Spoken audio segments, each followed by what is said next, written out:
Welcome to the Swam podcast. I'm your host, Coleman Hodges. Joining us today, he is an NCAA All-American for the University of Louisville from over a decade ago. But most recently, he just sprinted 150s over 100 days. So basically, you're getting in a 50 sprint every single day for 100 days. Here to talk about this really fun, cool experiment, Sam Hoekstra. Sam, thanks for joining us. How are you doing? I'm doing great, Coleman. Thanks for having me.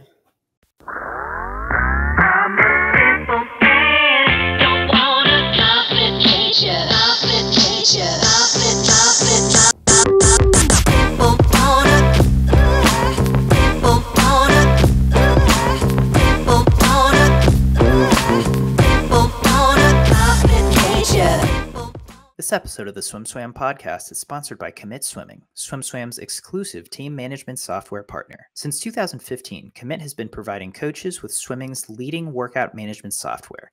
And now, Commit has team management software too. Commit wants to help you make the switch from Team Unify to a simpler, more powerful solution. Their onboarding and customer service team will walk you through every step of the way. Check them out at commitswimming.com to book your demo today. That's COMMIT swimming.com. This was a very unique and cool experiment that you did. First of all, just how did this come about? Were you swimming before this? And why did you decide to take on this project now? Yeah, so it was kind of spur of the moment. And it was, the idea came from a guy named Cal Brown. He has an Instagram page, Aquatic Strength CB. I'm a sprinter. I would call myself a sprint coach, although I'm a club coach and a high school coach, and I have to coach everything, right? But I love sprinting myself. I love teaching sprinting. And so Cal wrote on his story, what would get better results if you swam a 50 for 100 days easy or a 50 for 100 days all out. And I was just like, to me, it seems pretty obvious, right? Like you're going to see better results. You're going to see more growth and adaptation. I think if you're sprinting, so, if you're doing it easy at that low of a volume, like probably not going to see any changes. Right. So I was like, that's a cool thought experiment. But then I was like, maybe it's a cool, real experiment. And so I was like, you know what would happen? I'm in a place. Yeah. So when I started, you asked if I had been training. Not really. I'm a swim coach, right? So every once in a while, get in with the kids, demonstrate. I also do fitter and faster clinics. So, I feel like it's a part of my duty to stay in shape as I'm running these clinics, and I need to demonstrate really well and be able to do all these things. I need to stay relatively in shape, I would say. Fortunately for me, it doesn't take much. I have pretty good genetics. I was always kind of a naturally gifted person. As far as athletics goes, my body just kind of stays on the leaner side of things, and I don't have to worry about it too much. So, but for me and for an elite swimmer or a high level swimmer, I was relatively out of shape when I started the process. So, maybe swimming once every other week, maybe lifting once a week, maybe twice a week at most, but nothing serious and nothing consistent. And so I was like, yeah, I'm probably in a good place to start this. And so I'm also an aquatics director. So I run our facility. I run all of our programs, high school, club, community programs. So I'm fully in charge of our pool and our schedule. And so I have access, right? I have access to a pool basically 24/7, 365. And so I was like, I feel like I'm in a unique position. to where I could run an experiment like this. And so I talked to my wife about it a little bit, and that next morning we had like a morning practice. It was I think February or something, and I was like, no, it was a good time to start. So I just threw on my suit, hopped up on the block, and went after it. And yeah, and then it was just committing to doing it every day after that. So right, that's kind of how it started. Yeah. So you said it was spur of the moment, not a ton of mulling it over or, weighing pros and cons, which I think is probably maybe better in this situation. Just like, oh, that's a cool thing. Hey, I'm going to try it. And then you don't really think about it much, right? You don't get less opportunities to get in your own way. Yeah. But did you have goals, in that short amount of time, and even once you started, did you have goals, or did you develop goals of maybe I want to get this out of this experiment, this 100 days? Yeah. So, initially, like, because Cal wrote 100 days. So that's kind of just what and I guess I put it out there on my Instagram, right? Like, hey, I'm going to do a 50 for 100 days in a row, all out. And then once, obviously, and I really didn't even think about it at first. And I had under 1,000 followers, I think, when I put that out, right? And so like, but I try to be a man of my word. And so once I put it out there, I was like, oh, I should probably follow through on this. Like, I could have easily stopped after a few days, but it got going, and I was like, okay, well, man, 100 is going to be a lot. Maybe I should do 50. But I was like, no, I said 100. So I think I should give it everything I have to completing it and staying consistent. So that definitely didn't come without challenges, for sure. But yeah, so once I got into it, pretty quickly, a lot of people were like, oh, well, like what's your goal? Like, what are you trying to accomplish? Are you trying to go a certain time, or like, what do you, and for me, being a swim coach, I try to get my kids to not, we set goals, but we're very, very much more process oriented. And so, right at the beginning, it was all about the process. It was, okay, I'm going to do this every day. I know I'm going to do it every day. So how do I get the most out of these 24 hours? Right. Mm-hmm. If the goal is peak performance, the goal is very best effort. It's an all out sprint. Right. Mm-hmm. So what can I do in these 24 hours to get the best result every day? Not in 10 days, not in 50 days, not in 100 days. It was tomorrow. And so it just really just became about kind of perfecting that process each day. And so we talked about like the experiment, right? And so kind of the details of the experiment that I came up with was just basically, I want it to be as simple as possible. So the 50, I wanted that to be pretty much the only like physical stimulus. So I wasn't doing any lifting. I wasn't doing any other swimming. I wasn't warming up in the water. I wasn't warming down in the water. So I was literally just in the water for a 50 each day. Because I felt like if I'm testing if this 50 is going to produce results, like I didn't want to go from not swimming every day to swimming like 1,500 every day. You know what I mean? Like do a 1,000 warm up, swim at 50, do 1,000 warm down. Like that's obviously going to affect my body, and I'm going to get in better shape, and I'm going to, you know what I mean? So it's like, I really wanted to keep it as clean as possible and as focused as possible on that 50.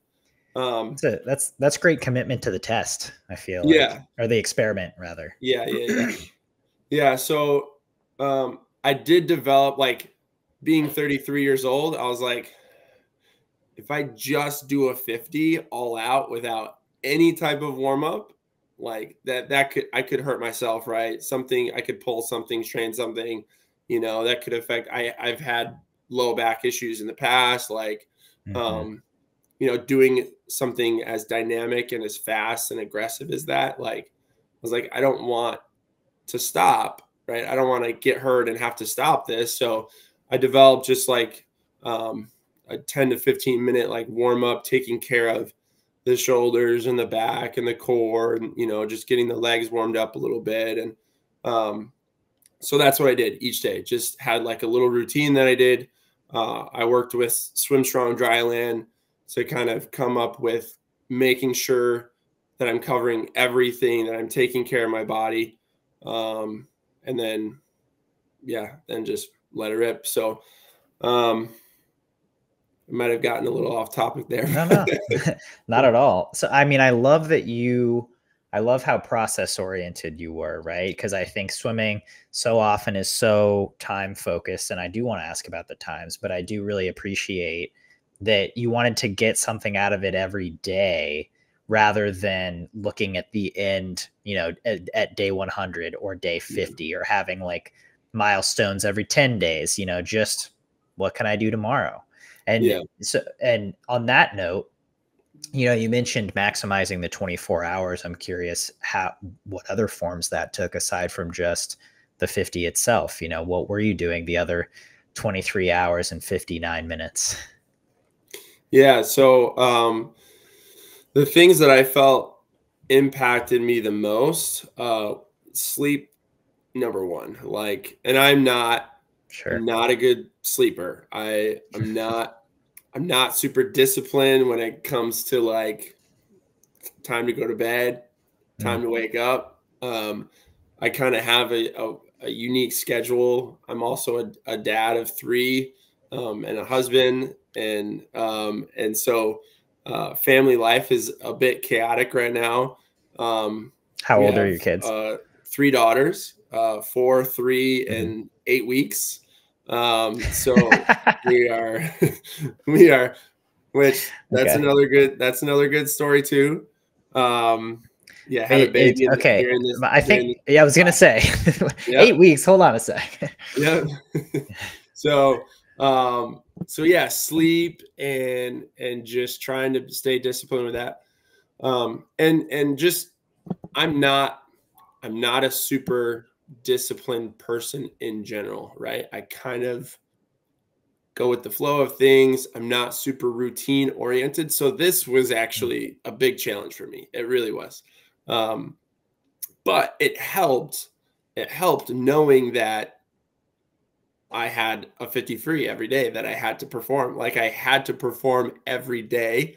And so it definitely helped, like, hey, no excuses. Like, you have to do these things. And so sleep was definitely a huge part of it. Just getting that minimum 8 hours of sleep. And when I didn't, I could feel it. The next day. Nutrition, always have done a pretty good job with nutrition. But not trying to get crazy with it, just trying to keep it consistent, making sure that I'm getting enough. And then interestingly enough, I thought at the beginning that I would lose weight, just because my volume of training was so low. But, you know, doing an all-out effort like that does ramp up your metabolism. And so I wasn't sure if like my normal diet would be able to keep up with kind of that ramped up metabolism. My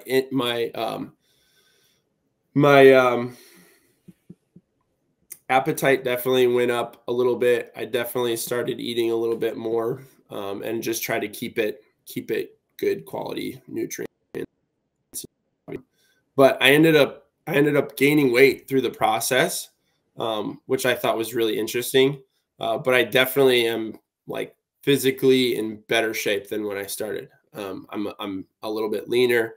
I would say I'm definitely stronger than when I started, and I weigh more. So just kind of an interesting little side note there. So nutrition was really big.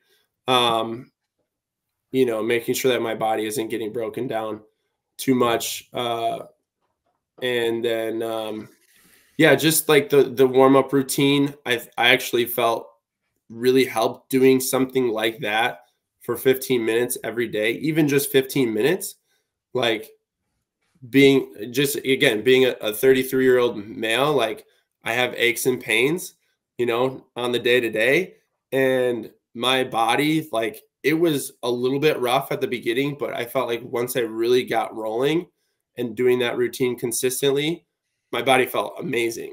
Like through probably like day 25 all the way through day 100, I don't think my body has felt that good that consistently. Like tired and fatigued, but like my back feels good, my shoulders feel good, my knees feel good, like all the normal stuff that has aches and pains was feeling great. So I love that part about it. And then the whole mental aspect of this experiment was just a bit mind-blowing to me. Number one, just how difficult it was. And then number two, like within that each 24-hour period, I would go through like this roller coaster of emotions. Sometimes I would like really, oh man, I can't believe I have to do this right now. Or sometimes I was really excited to do it, but yeah, I always had to find a way to get there mentally, because, you know, peak performance, giving your absolute 100% effort is definitely not easy. And it takes a lot of mental toughness and strength and focus. So, yeah, learning how to process that each day, go through the emotions, not get too attached to, you know, positive or negatives. And you know, leading up to the swim and after the swim, like if I had a bad one, like where I felt like I made a bunch of mistakes or whatever, or maybe the time wasn't where I thought it was going to be, or, you know, I saw like a trend of getting a little bit slower, like I had to figure out a way to like get over those swims quickly, because again, I got another one tomorrow. so it's like I can't hang on to that one too long. And so yeah, there's a huge mental component to all this too. So yeah, I mean, it's cool to hear your analysis on all of those different aspects.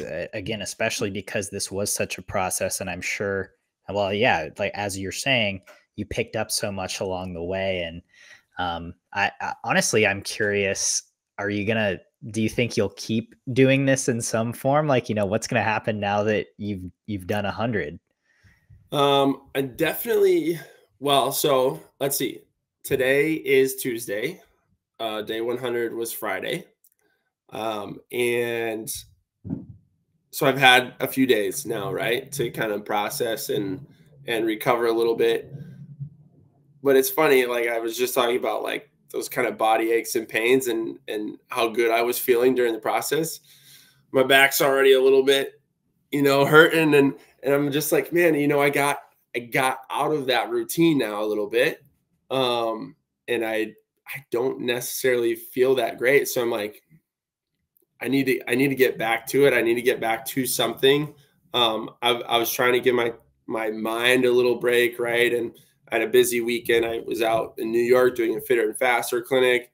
So there's some travel in there, and but I'm definitely excited to get back into a routine. I've talked to one of my coaches, Holly Morin, incredible swimmer herself. She swam at the University of Oakland.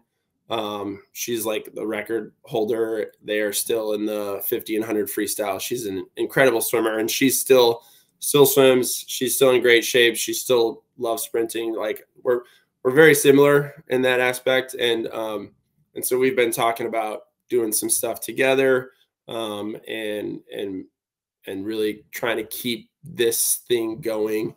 I don't know if I'm going to do any more experiments per se, maybe down the road. But through the process, I've really gotten excited about training again.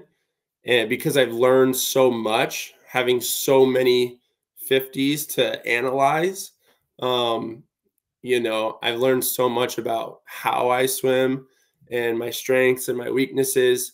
I've gotten so much feedback, which has been another awesome part of the experiment, from incredible coaches and swimmers like, hey, like try this. And so, yeah, I'm excited to actually be able to train and work on some of those things. That was one of the hardest parts of the experiment, was just like, hey, you need to work on your turn or this aspect of your turn. It's like, yes, I agree, but I can't because I can't do any other swimming. So it's like, now I'm like, okay, I have like a list that's so long of all the things that I need to work on. And so now I actually get to do that. So I've already been in the pool a couple times, just working on some start stuff and some underwaters. And so I'm excited to do that. And I think ultimately, I guess I do have some like personal goals. I would love, since I finished college swimming, I've always wanted to go back to Olympic trials and qualify for that again. I've always felt like 19.9 is my best time short course. And I always felt like it should have been better. And with as much as I've learned about sprinting, I think it can be better. So going a lifetime best time is kind of a goal of mine as well. Going 22 seconds in a 50 long course is a goal, which I would need to do that to get a cut. And then I was looking at my swim cloud, and, you know, my college career was, I think it wasn't before swim cloud, but it was pretty early swim cloud days. And so there's a lot of events that I don't even have a time for. And so like, it's like, it'd be cool to see maybe how many best times on swim cloud I could get, you know, from being a 33-year-old, and see how many new best times I could get on swim cloud. And so that's kind of an idea that I've had. Other people have given me ideas like do a 50 fly now for 100 days or 50 days or whatever. I think doing something like that, something a little bit shorter, would be cool. It's long enough to see similar progress, but yeah, stuff like that. Yeah. Yeah. I mean, that sounds great. And you hit on times a little bit, and that's kind of where I want to wrap this conversation up is, you know, throughout this 100 days of sprinting 150 each day, what was your time on day number one? So day number one, and it wasn't a brief. People have commented like, oh, but the first few were in briefs, and then he switched to tech suits. And I'm like, yes. And we all know it makes a difference, right? It does make a difference for sure. Totally. So day one was 22.2 in a brief, unshaved. Obviously, I wasn't training or tapered or anything, right? Day 100. And to clarify, this is short course yards. This is short course yards. Yes. Have had a lot of questions on that too from our international friends. Is this yards or meters? That's a world record. I wish. Yeah. So, and then day 100 was actually my fastest one. I don't think it's my best one, but it was my fastest one. Was 20.4. 20.43. So 22.2 to 20.4. Lots of up and downs in between there. And like was day one your slowest? I think there was like one or two others that were like 22.2, 22.1. But then within like the first week or so, week and a half, like as I started to get a little more comfortable, and you can see it, like if you go back those first few, like I did not look comfortable at all. Like it looked very, yeah. But like as I got more reps, obviously became a little bit more comfortable. I felt like my legs started to get a little bit stronger and just sitting up in the water a little bit more. And so definitely getting into the 21 highs. And then I got to just bounce around. But like if I graphed it out, like obviously it goes up and down, but it was pretty consistently, like if you took the average, right, it was pretty consistently coming down, right? Right. Yeah. Yeah. So, and even, you know, I think maybe I had like 16 or 20 of them in briefs or something like that total. The rest were in tech suits. And not brand new tech suits, because I don't have that kind of money. so Yeah. I was very fortunate to have, you know, to get some donations from swimmers, former swimmers, coaches, to kind of keep the tech suit thing going. I just felt like once I started doing that, I was like, I got to keep doing it. One, because it's fun, I feel faster, and two, because, you know, just for consistency's sake, I didn't want to go like brief the whole time and then put a tech suit on, or Right. yeah, you know. So I did shave. I did shave for the last day. I also shaved somewhere in the middle. I swam a state meet with some of my swimmers, which that was also Okay. pretty cool. Like throughout the Yeah. process, we had championship meets, right? And so, and my swimmers knew that I was doing this, and they're like, "Can you like swim on a relay with us?" And so I was like, "Yeah, sure, why not?" I did swim a couple hundreds, which actually surprised me too, how well that those went. I was 45.8 on one of those. So, and yeah, again, I would think that with just swimming a 50 a day, that like 100 would be really hard to finish. But it felt really good. The easy speed was there, and I was able to bring it home okay. So, yeah. Nice. Yep. I mean, Sam, you've covered all the bases that I've got, so I really appreciate you taking the time to sit down and chat. Anything you want to throw in for our audience or for our listeners before we sign off today? Yeah, as a coach, right, I always want to try to teach, right? Like I'm always trying to give people things to help them get better, and that's the absolute best part about this experiment has just been seeing the reactions and the interactions with, obviously it's very like Instagram driven. I'm only posting things. I'm posting my videos on Instagram. And just the interactions that I've had with swimmers and coaches. Swimmers, you know, they obviously love to see coaches getting after it still, and they're always, you know, I've had a lot of kids reach out and say, you know, how inspired they are, and they love watching, and they're learning, right? They're learning about sprinting. They're watching my stroke develop and change over time, and they're pulling out details, and you know, and they're trying to help me too, which I think, you know, we all know that teaching something is the best way to learn. So, and then there's been a lot of younger athletes doing their own versions of the experiment now. So seeing that has been amazing.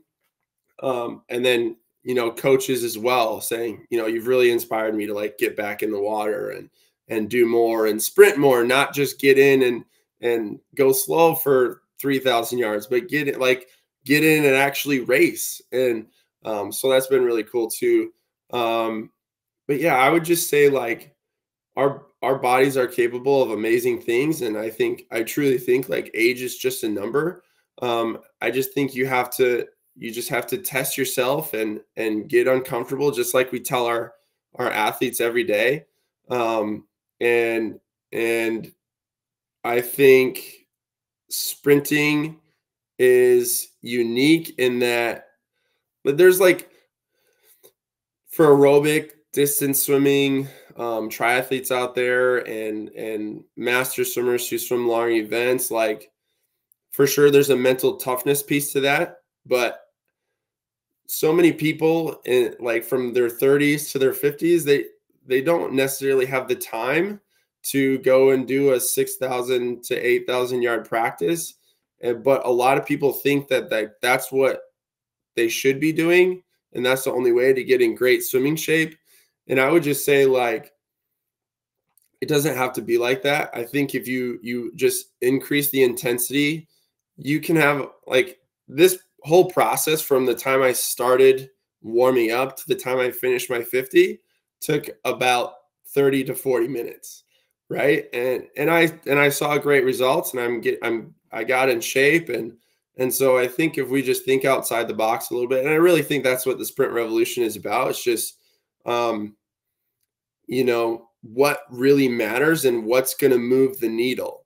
And I think we're figuring that out. And I just encourage people to explore more and to sprint more. I love sprinting, and I think people should sprint more. I think there's a ton of studies, and whether that's in the water or on land, like that also kind of goes with lifting and weightlifting and lifting heavy and not just, you know, doing light stuff all the time. Like there's a ton of benefit to that type of intensity, and it keeps us young. Like I said, I felt better than I felt in a really long time.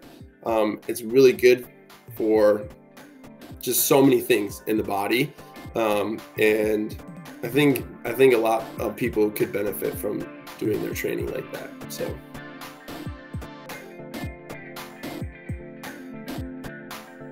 You've been listening to the Swim Swam podcast. Stay tuned for new episodes every week. You can take Swim Swam podcast on the go by subscribing on your favorite podcast platform. Look for links in the description below, and be sure to subscribe to our YouTube channel for more videos as well.